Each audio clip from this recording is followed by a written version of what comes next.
Hello friends, live study YouTube channel में आपका एक बार पुनः स्वागत है। फ्रेंड्स, कल हम लोग पढ़ रहे थे धार्मिक आंदोलन, जिसमें मैं आप लोगों को डिस्कशन किया था कि 6ठी शताब्दी ईसा पूर्व का काल जो था धार्मिक क्रांति या धार्मिक आंदोलन का काल माना जाता है। तो यह ऐसा क्या रीजंस था कि 6ठी शताब्दी ईसा पूर्व में इतने मतांतरों का, इतने धार्मिक संप्रदायों का उदय हुआ। तो इस पर हम लोगों ने कल डिस्कशन किया था। फिर उसमें सबसे महत्वपूर्ण जो धर्म है था बौद्ध धर्म। बौद्ध धर्म जिसके संस्थापक गौतम बुद्ध को माना जाता है। तो हम लोगों ने कल गौतम बुद्ध के जीवनी के बारे में पढ़ा था कि गौतम बुद्ध का जन्म कैसे हुआ, फिर उन्होंने किस तरह ज्ञान प्राप्त किया और फिर किस तरह उन्होंने घूम घूम कर धर्म प्रचार किया। फिर हम लोगों ने कल डिस्कशन किया था कि बौद्ध धर्म में 4 महासभाएं हुई। वह महासभा कहां कहां हुआ था, किसके संरक्षण में हुआ था। आज हम लोग उसी क्रम को आगे बढ़ाएंगे। तो आज हम आप लोगों को सबसे पहले हम लोग डिस्कशन करें कि बौद्ध धर्म की शिक्षाएं, बौद्ध धर्म की शिक्षाएं। तो आज हम लोग बौद्ध धर्म की शिक्षाओं पर डिस्कशन करेंगे कि आखिर गौतम बुद्ध को क्या प्राप्त हुआ था। तो गौतम बुद्ध जो थे, गौतम बुद्ध ईश्वर में विश्वास नहीं करते थे, यानी बौद्ध धर्म अनिश्वरवादी है। बौद्ध धर्म अनिश्वरवादी है, अनिश्वरवादी है। यानी गौतम बुद्ध ईश्वर में विश्वास नहीं करते थे। फिर बौद्ध धर्म अनात्मवादी है। बौद्ध धर्म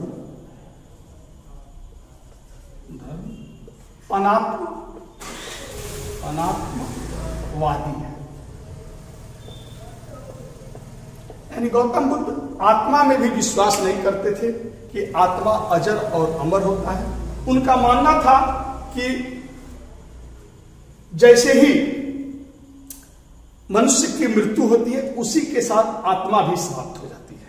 यानी यह एक नास्तिक संप्रदाय है।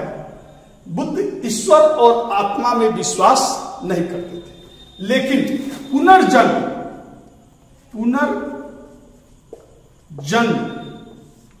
और कर्मफल में, पुनर्जन्म और कर्मफल में विश्वास करते थे।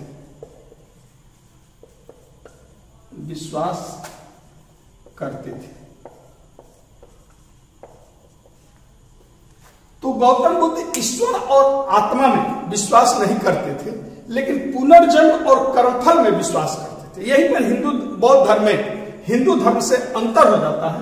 जिसे हम लोग मानते हैं कि आत्मा अजर अमर, हिंदू धर्म में माना जाता है कि आत्मा अजर अमर होता है, इसीलिए उसका पुनर्जन्म होता है।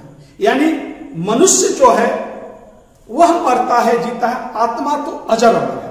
और जब आत्मा देखती है कि शरीर धीरे धीरे कमजोर हो गया, आत्मा को वहन कर पाने में सक्षम नहीं है, तो उस शरीर का परित्याग कर देती है और फिर एक नए शरीर को धारण कर लेती है। जैसे हम लोग कपड़ा पहनते हैं और जब कपड़ा पुराना हो जाता है, फट जाता है, तो हम लोग उस कपड़े का परित्याग कर देते हैं, नए कपड़े को धारण कर लेते हैं। उसी तरह आत्मा शरीर को धारण करती है। यानी मरता शरीर है, जीता शरीर है, आत्मा अजर है। तो जब आत्मा अमर है तो उसका पुनर्जन्म होता है, और जो पूर्व जन्म का कर्म होता है इस जीवन में मिलता है। तो हिंदू धर्म में माना गया कि आत्मा अमर है, इसलिए उसका पुनर्जन्म होता है और कर्मफल मिलता है। लेकिन बौद्ध धर्म में कहा गया है कि आत्मा मृत्यु के साथ समाप्त हो जाता है, लेकिन पुनर्जन्म और कर्मफल में बुद्ध विश्वास करते थे। तो प्रश्न उठता है कि जब आत्मा नष्ट हो जाता है तो फिर पुनर्जन्म होता कैसे, किसका है? यह प्रश्न हिंद यवन शासक मिनांडर, जिसको मिलिंद के नाम से भी जाना जाता है, मिनांडर ने यानी मिलिंद ने उस समय के प्रसिद्ध बौद्ध भिक्षु नागसेन से पूछा था कि जब आत्मा समाप्त हो जाती है तो फिर पुनर्जन्म किसका होता है और उसको कर्मफल कैसे मिलता है। तो बौद्ध भिक्षु नागसेन ने बताया था कि जिस तरह समुद्र में लहरें होती हैं, जैसे समुद्र में लहरें उठती हैं ऐसे ऐसे ऐसे, एक लहर ऐसे उठा और ये लहर उठता है और एक यहां पर समाप्त हो जाता है, लेकिन जैसे ही यह लहर समाप्त होता है यही लहर एक नए लहर को जन्म देता है और फिर यह लहर आता है और यहां पर समाप्त हो जाता है, फिर यह लहर उत्पन्न होता है, फिर यहां पर समाप्त हो, फिर एक नया लहर। तो जिस तरह समुद्र में लहरें या तालाब में हिलोरे में पानी की लहरें उठती है, तो एक लहर उठती है और फिर समाप्त हो जाती है, यानी पानी तो स्थिर रहता है लेकिन लहरें आगे बढ़ती रहती है। उसी तरह बौद्ध धर्म में भी है कि एक आत्मा मरने के साथ एक आत्मा समाप्त हो जाती है, लेकिन वही आत्मा एक नई आत्मा का सृजन कर देता है और जो पुरानी आत्मा का कर्मफल होता है उस नई आत्मा में प्रवेश कर जाता है। तो बौद्ध धर्म में पुनर्जन्म और कर्मफल में विश्वास करते। गौतम बुद्ध ईश्वर और आत्मा में तो विश्वास नहीं करते थे, लेकिन पुनर्जन्म और कर्मफल में विश्वास करते थे। बौद्ध धर्म में 4 आर्य सत्य में विश्वास करता है। बौद्ध धर्म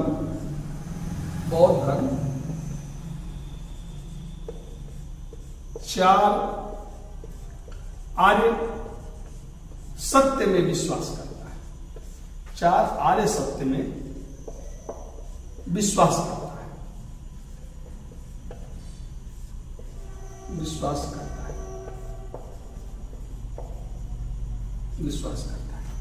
यानी बुद्ध मानते थे कि 4 चीजें सदा सत्य होती है, वह कभी समाप्त नहीं होता है, वह शाश्वत है, नित्य है। तो बुद्ध 4 आर्य सत्य में विश्वास करते थे, जिसे पहला है दुख।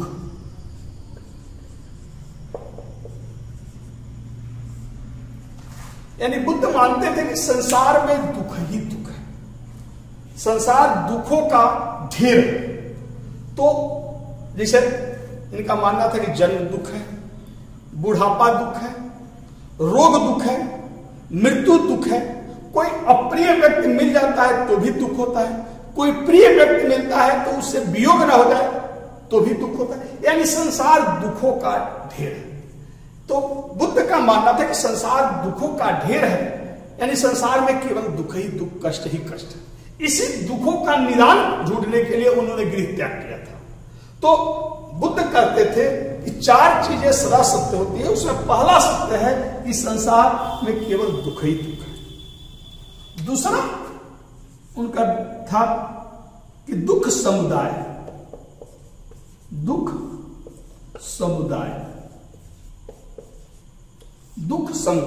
यानी दुख है तो दुख का कोई ना कोई कारण है। बुद्ध ने कहा कि दुख है तो दुख का कोई ना कोई कारण है, क्योंकि बौद्ध धर्म प्रतीत्य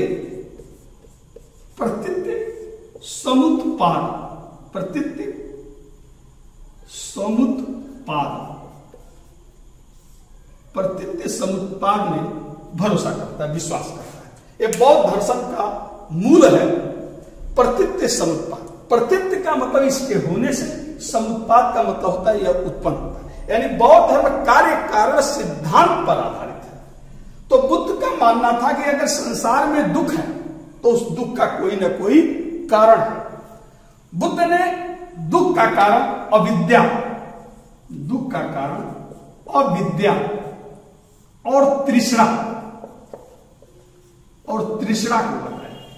बुद्ध ने दुख का कारण अविद्या और तृष्णा को बताया। यानी उन्होंने बताया कि ये जो दुख है वह अज्ञान और लोभ के कारण, अविद्या मनुष्य अज्ञान और तृष्णा मतलब लोभ, और पाने की जो चाह है वह दुख का कारण है। हम लोग कभी संतुष्ट नहीं होते हैं, हम लोग जो मिल गया उससे आगे की चिंता कर रहे हैं। तो कब सोचते हैं कि हमारे पास साइकिल हो, साइकिल मिल गया तो मोटरसाइकिल हो, मोटरसाइकिल मिल गया तो 4 व्हीलर हो, 4 व्हीलर मिल गया तो एरोप्लेन हो, तो हम दुनिया का सबसे यानी कोई भी व्यक्ति संतुष्ट नहीं।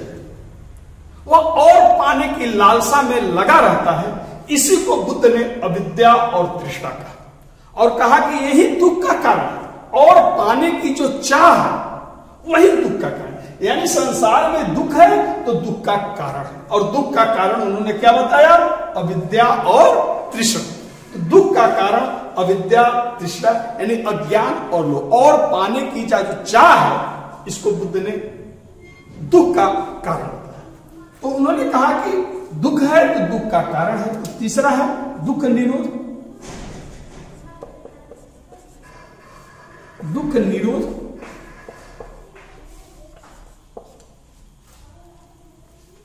दुख निरोध अर्थात दुख को समाप्त किया जा सकता है, अर्थात दुख को रोका जा सकता है, दुख को रोका जा सकता है या समाप्त किया जा सकता है, रोका जा सकता है। तो बुद्ध ने कहा कि दुख है तो दुख का कारण है, तो यह भी सत्य है कि दुख का कारण अगर पता चल गया तो दुख को रोका जा सकता है। यानी जब रीजन पता चल गया, कारण पता चल गया, तो उस कारण को समाप्त कर दिया जाए तो दुख समाप्त हो जाएगा।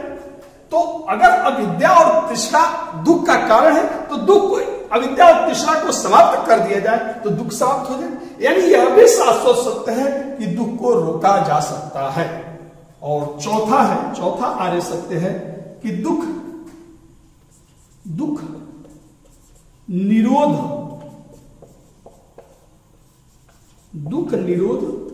गामिनी प्रतिपदा या इसी को अष्टांगिक मार्ग या इसी को अष्टांगिक मार्ग भी कहा जाता है। तो यह सत्य है कि दुख का रोका जा सकता है, तो यह भी सत्य है कि दुख को 8 प्रकार से हम रोक सकते हैं, दुख को 8 प्रकार से हम समाप्त कर सकते हैं। तो दुख को रोका जा सकता है, तो दुख को रोकने के लिए उन्होंने 8 प्रकार बताया कि 8 तरीके से रोका जा सकता है, इसीलिए इसको अष्टांगिक मार्ग भी कहा जाता है। यानी अष्टांगिक मार्ग के माध्यम से हम दुख को रोक सकते हैं। जैसे सम्यक दृष्टि, अष्टांगिक मार्ग में उन्होंने बताया सम्यक दृष्टि, सम्यक वाणी,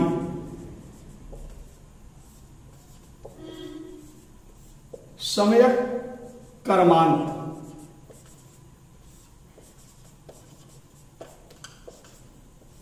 सम्यक आजीव,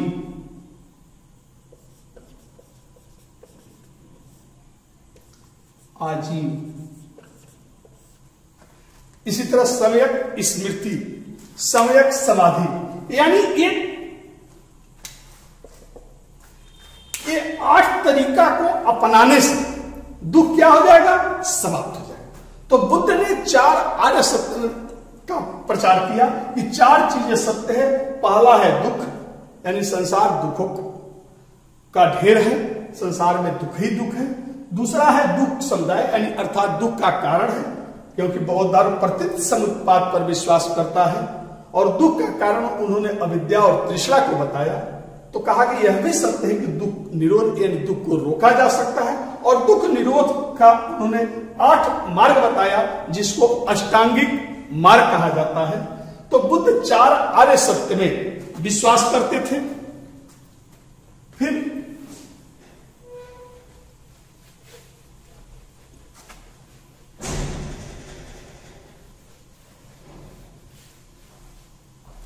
फिर बुद्ध अष्टांगिक मार्ग कहते थे कि अष्टांगिक मार्ग को अपनाने से दुख क्या हो जाएगा? समाप्त। और दुख की समाप्ति की यानी अष्टांगिक मार्ग को अपनाने से,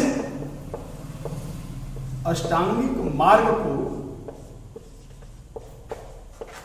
अपनाने से, अष्टांगिक मार्ग को अपनाने से निर्वाण की प्राप्ति होती है। निर्वाण की प्राप्ति होती है।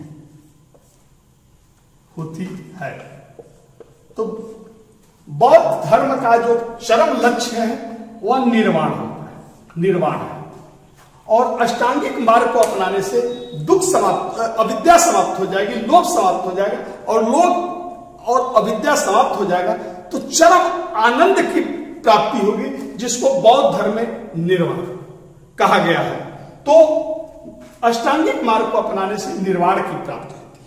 बुद्ध जो थे वह मध्यम प्रतिपदा, बुद्ध जो थे मध्यम प्रतिपदा में विश्वास करते थे, मध्यम प्रतिपदा में विश्वास करते थे। यानी वो कहते थे कि संसार में दो अतियां हैं, एक अत्यधिक सुख का जीवन व्यतीत करना और दूसरा अत्यधिक काया क्लेश करना, यानी कष्ट का जीवन व्यतीत करना। उनका मानना था कि व्यक्ति को इन दोनों अतियों से बचना चाहिए, क्योंकि जब बुद्ध राजमहल में थे, जब उनके पास सुखों का अंबार लगा हुआ था, उस समय भी उन्हें ज्ञान की प्राप्ति नहीं हुई। जब वो उर्मिला के जंगलों में कठोर काया क्लेश करने लगे, जिससे उनका शरीर सूख कर, मैंने बताया था आप लोगों को, शरीर सूख कर हड्डी का ढांचा बन गया था, उस समय भी उनको ज्ञान की प्राप्ति, बोध की प्राप्ति नहीं हुई। तो उन्होंने कहा कि यह दोनों अतियों से मनुष्य को बचना चाहिए, जिसको उन्होंने कहा कि दोनों से बचना चाहिए और एक संतुलित जीवन व्यतीत करना चाहिए, जिसको बौद्ध धर्म में मध्यम प्रतिपदा या बुद्ध मध्यम प्रतिपदा कहते थे। तो बौद्ध धर्म मध्यम प्रतिपदा में विश्वास करता था। ठीक, तो ये हुआ बौद्ध धर्म की शिक्षाएं, बौद्ध धर्म की शिक्षाएं। अब बौद्ध धर्म के प्रमुख अनुयायियों में कभी कभी क्वेश्चन पूछ देता है, तो बौद्ध धर्म के प्रमुख तमाम अनुयायी थे। तो बौद्ध धर्म के ढेर सारे अनुयायी थे, तमाम अनुयायी थे, जिसमें कुछ प्रमुख अनुयायियों में एक था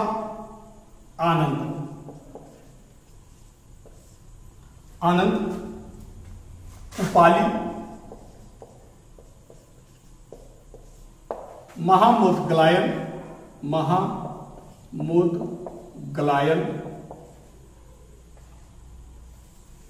सारिपुत्र,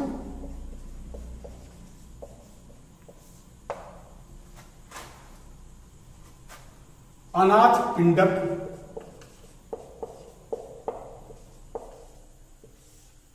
बिंबिसार,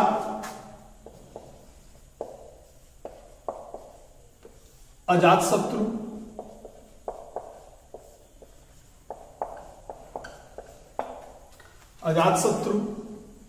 प्रद्योत,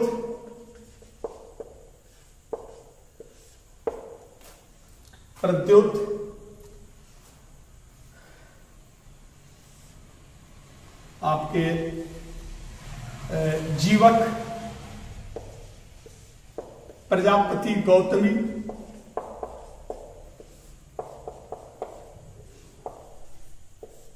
यशोधरा, नंदा,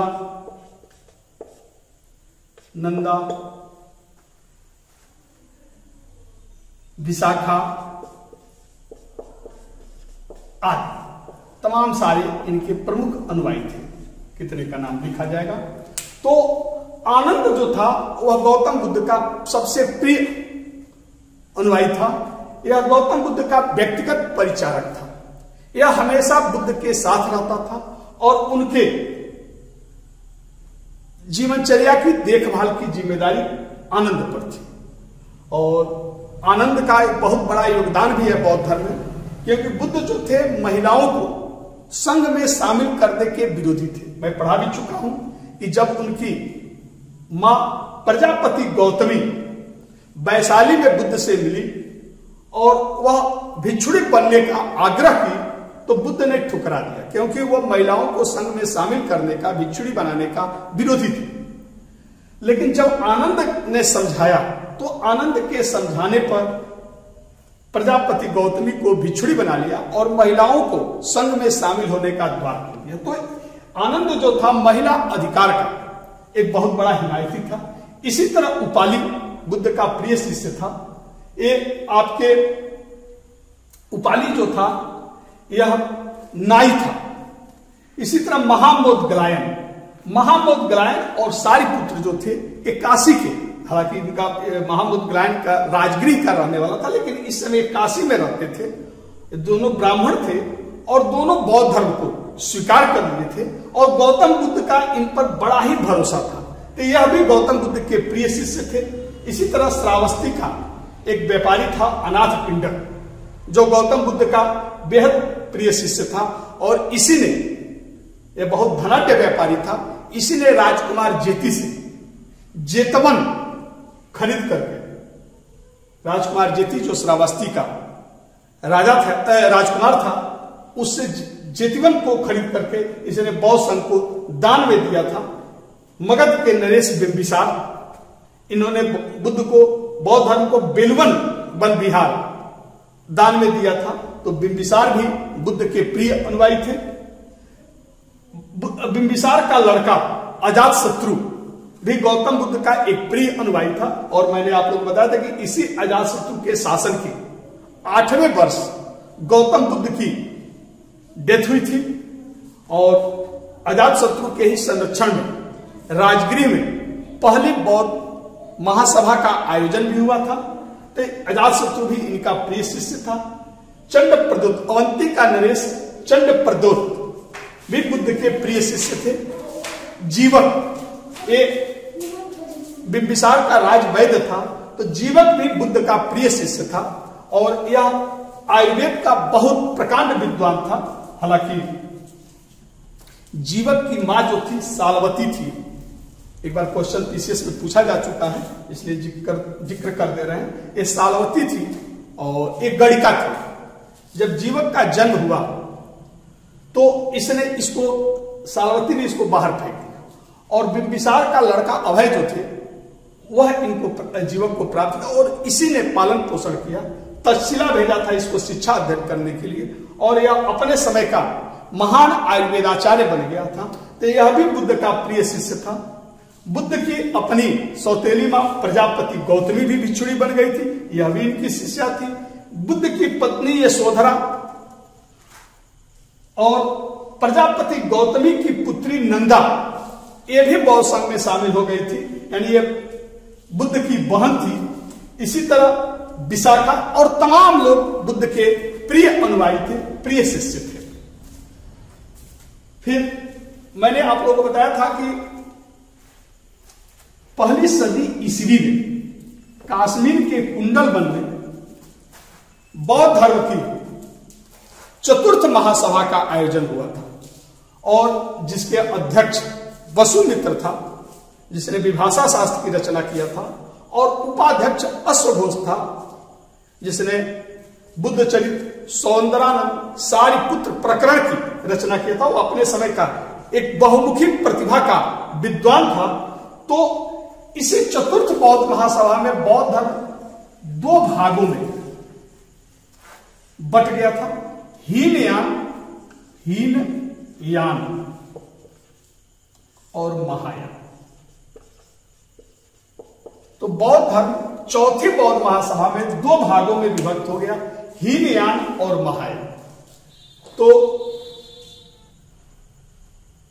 और इसी चतुर्थ महासभा की एक और विशेषता कि इसी महासभा से बौद्ध जो ग्रंथ थे वह संस्कृत भाषा में लिखा जाने लगा गया। पहले बौद्ध ग्रंथ पाली भाषा में लिखा जाता था।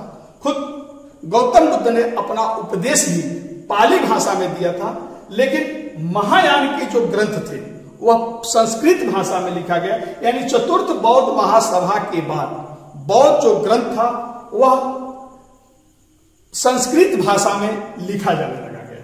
तो चतुर्थ बौद्ध महासभा बौद्ध धर्म 2 भागों में विभक्त हो गया, हीनयान और महायान। हीनयान निम्न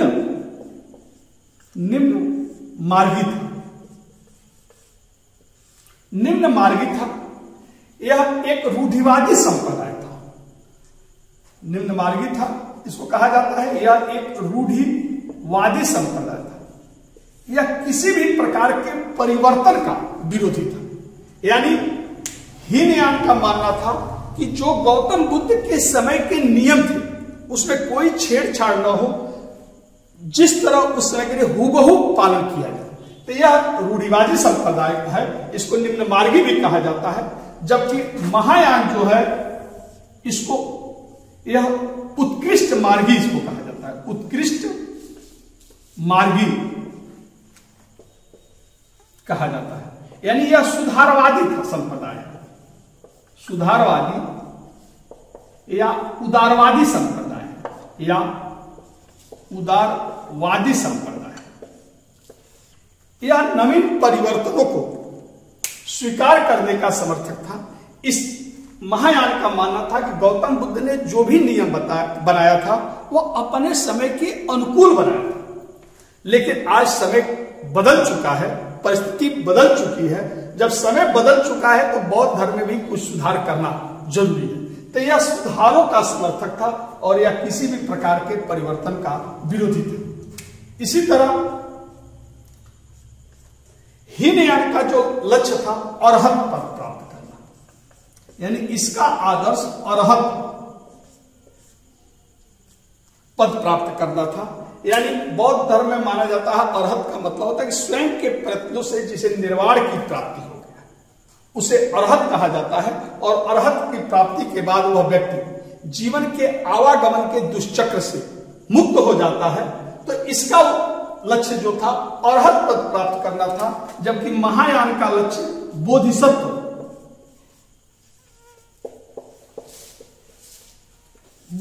पद प्राप्त करना था। कि बोधिसत्व का मतलब होता है कि जो जिसको निर्वाण की प्राप्ति हो चुकी है, यानी वह चाहे तो आवागमन के दुष्चक्र से मुक्त हो सकता है, लेकिन वह दूसरे लोगों को निर्वाण प्राप्ति में सहायता करने हेतु फिर से पुनर्जन्म लेता है, जिसको बोधिसत्व कहा जाता है। तो महायान का लक्ष्य बोधिसत्व पद को प्राप्त करना था। हीनयान में गौतम बुद्ध को महापुरुष माना गया, गौतम बुद्ध को महापुरुष माना गया और इनकी पूजा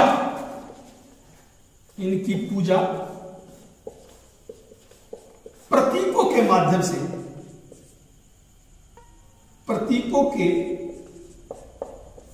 से, किए जाने का समर्थन है।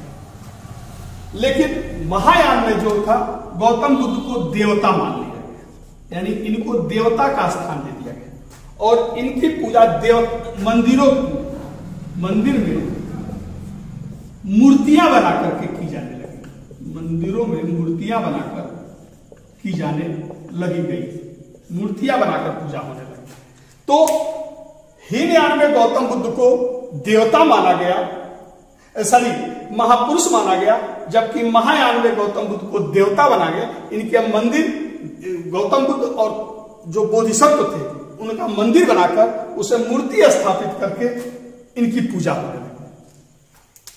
हीनयान जो था इसके ग्रंथ पाली भाषा में लिखे गए, जबकि महायान के ग्रंथ जो थे वह संस्कृत भाषा में लिखा गया। तो इस तरह चौथी बौद्ध महासभा के बाद बौद्ध धर्म दो भागों में डिवाइड हो गया, हीनयान और महायान। जहां तक आप लोग हीनयान और महायान में को समझ लेंगे। हाँ, एक चीज और, हीनयान का जो प्रचार था, हीनयान संप्रदाय का जो प्रचार था वह दक्षिण भारत,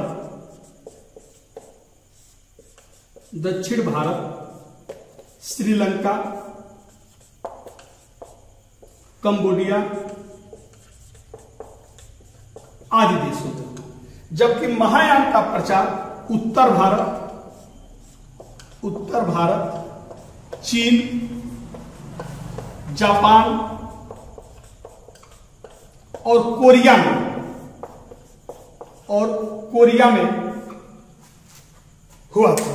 तो यह है हीनयान और महायान। आगे चलकर हीनयान और महायान भी दो भागों में विभक्त हो गया। आगे चलकर हीनयान और महायान भी दो भागों में विभक्त हो गया, हीनयान और महायान।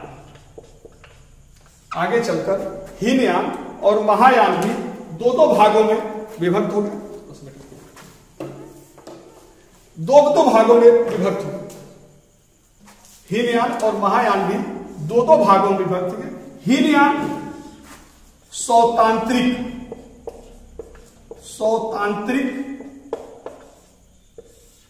तथा वैभाषिक में बट गया। वैभाषिक सौतांत्रिक मत का उदय शुद्ध पिटक के आधार पर हुआ, तो शुद्ध पिटक के आधार पर सौतांत्रिक मत का उदय हुआ और विभाषा शास्त्र के आधार पर वैभाषिक मत की उदय हुआ। और इसी तरह महायान भी दो भागों में विभक्त हो गया। महायान शून्यवाद और विज्ञानवाद। तो आगे चलकर महायान दो भागों में डिवाइड हो गया, शून्यवाद और विज्ञानवाद। शून्यवाद सबसे ज्यादा इसमें फेमस हुआ। शून्यवाद के संस्थापक नागार्जुन को माना जाता है, नागार्जुन को माना जाता है। इसने नागार्जुन ने माध्यमिक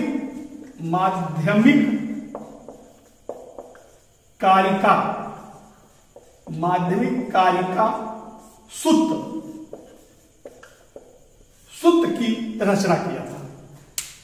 तो नागार्जुन जो थे वह सातवाहन शासक गौतमी पुत्र सातकर्णी के समकालीन थे और इन्होंने माध्यमिक कारिका सुत्त की रचना किया था जो सापेक्षता के सिद्धांत पर आधारित है। इसीलिए नागार्जुन को भारत का आइंस्टीन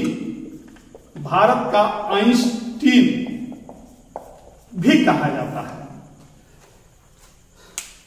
तो इस तरह आगे चलकर बौद्ध धर्म, महायान जो था आगे चलकर शून्यवाद और विज्ञानवाद में बट गया।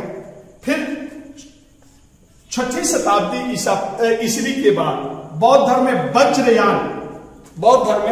वज्रयान नाम की शाखा लोकप्रिय हुई। बौद्ध धर्म में वज्रयान नाम की शाखा लोकप्रिय हुई। वज्रयान जो तंत्र मंत्र पर आधारित था, इसमें तारा, चक्रेश्वरी देवी आदि की पूजा हुई। और जब वज्रयान शाखा लोकप्रिय हुआ, बंगाल के पाल शासकों ने वज्रयान शाखा को लोकप्रिय बनाया, तो ये 8वीं सदी तक आते आते वज्रयान सबसे महत्वपूर्ण बौद्ध धर्म का संप्रदाय बन गया जो तंत्र मंत्र पर आधारित था। इस समय तक धीरे धीरे बौद्ध जो मठ था वह संपत्ति के केंद्र बिंदु बन गए। महिलाएं भी भिक्षुणी बनने लगी थी। जब महिलाएं मठ में आ गई और मठ धन धान्य से भरपूर हो गया, तो बौद्ध भिक्षुओं का नैतिक चरित्र और ज्ञान का स्तर धीरे धीरे गिरने लगा। तो जब नैतिक चरित्र और ज्ञान का स्तर गिरने लगा, तो लोगों का बौद्ध धर्म पर से आस्थाएं धीरे धीरे कम हो गई। फिर इसमें सहजयान संप्रदाय लोकप्रिय हुआ। लेकिन जैसे जैसे बौद्ध धर्म, अब बौद्ध मठ जो था अय्यासी का केंद्र बिंदु बनने लगा। अब इसमें 5 जो मकार है, दुर्गुण है, वो बौद्ध धर्म में प्रवेश करने लगा। और इसी समय हिंदू धर्म में शंकराचार्य, कुमारी भट्ट और तमाम ऐसे विद्वान उत्पन्न हुए जिन्होंने शास्त्रार्थ में बौद्ध भिक्षुओं को परास्त किया। और यही कहा कि हिंदू धर्म जहां अपनी कमियों को सुधार करने में लगा था, वहीं बौद्ध धर्म में तमाम कमियां आ गई थी, जिसके कारण लोगों के मन से बौद्ध धर्म उतरने लगा था और लोग अब फिर से बौद्ध धर्म का परित्याग करके हिंदू धर्म को स्वीकार करने लगे थे। यही कारण था कि आगे चलकर बौद्ध जो धर्म था, जो एक समय था भारत का सबसे बहुसंख्यक धर्म बन गया था, आगे चलकर बौद्ध धर्म केवल बौद्ध मठों में ही सीमित होकर रह गया। और इस तरह नालंदा और विक्रमशिला जो विश्वविद्यालय थे, यहां पर बौद्ध धर्म सिकुड़ करके रह गया था। फिर मोहम्मद गोरी का जब भारत पर आक्रमण हुआ, तो उसी का एक गुलाम था कुतुबुद्दीन बख्तियार खिलजी। कुतुबुद्दीन बख्तियार खिलजी, आगे चलकर मैं हिस्ट्री में पढ़ाऊंगा, वह किस तरह एक सामान्य सैनिक पद से अपने को उत्कर्ष करना शुरू कर दिया और धीरे धीरे उसने पूरे बिहार पर कब्जा कर लिया, यहां तक उत्तरी बंगाल पर भी उसने कब्जा कर लिया। तो जब बिहार पर अधिकार किया तो वह नालंदा और विक्रमशिला विश्वविद्यालय, जो भारत के सबसे प्रतिष्ठित विश्वविद्यालय थे, वह इसी बिहार में थे। और जब वह बिहार पर अधिकार किया तो नालंदा और विक्रमशिला विश्वविद्यालय को किला समझा, इतना एक भव्य विश्वविद्यालय था, इसको किला समझा, लिहाजा इसने आग लगा करके इस विश्वविद्यालय को जलाकर नष्ट कर दिया और जो बौद्ध भिक्षु थे उनकी हत्या कर दी। जो बौद्ध भिक्षुक बचे वो तिब्बत भाग गए और 12वीं सदी तक आते आते भारत से बौद्ध धर्म क्या हो गया, समाप्त हो गया। ओके, धन्यवाद। तो ये हुआ आपको बौद्ध धर्म। तो मैंने बताया था किस तरह गौतम बुद्ध का जन्म हुआ, किस तरह उन्होंने को ज्ञान की प्राप्ति हुआ, बौद्ध धर्म में क्या शिक्षाएं हैं, बौद्ध धर्म कैसे कई शाखाओं में बटा और फिर बौद्ध धर्म किस तरह समाप्त हो गया। तो ये है बौद्ध धर्म। आशा है कि आप लोगों को बौद्ध धर्म बड़ा रोचक लगा होगा, समझ में भी आ गया होगा। अगर बौद्ध धर्म समझ में आ गया होगा, पढ़ाई हमारी अच्छा लगा होगा, तो हमारे चैनल को जरूर लाइक करेंगे, सब्सक्राइब करेंगे और जो घंटी है उसको दबाना ना भूलिएगा, बेल आइकन को भी दबाना ना भूलिएगा, क्योंकि जो भी हम नेक्स्ट वीडियो डालेंगे अगर इसको आप दबाए हैं तो आपको अग्रिम सूचना पूर्व मिल जाएगी।